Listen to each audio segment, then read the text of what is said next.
Hello everyone, কেমন আছেন সবাই? আমি পূজা আর্ট গ্যালারি থেকে বলছি। আজ দেখুন কি নিয়ে বসলাম। কালকের ভিডিওতে দেখতেই পেলেন যে একটি ব্যাঙ্গল বানিয়েছিলাম, সেটা ডিআইওয়াই করে। এটা কী দিয়ে বানিয়েছিলাম, এটার বেসটা ছিল একটি টেপের যে কার্ডবোর্ডের মতো শক্ত জিনিসটা থাকে সেইটাই নিয়েছিলাম, আর সেইটাকে সাইজ মতো কেটে নিয়েছিলাম।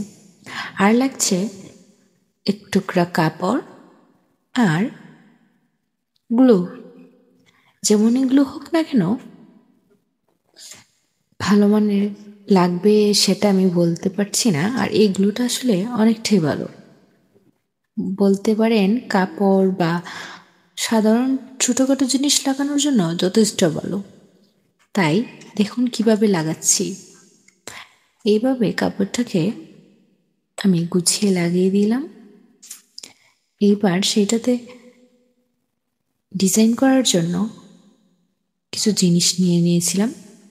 কেমন লাগছে আজকের এই ভিডিওটি অবশ্যই জানাতে ভুলবেন না, আর পূজা আর্ট গ্যালারির সাথেই থাকবেন।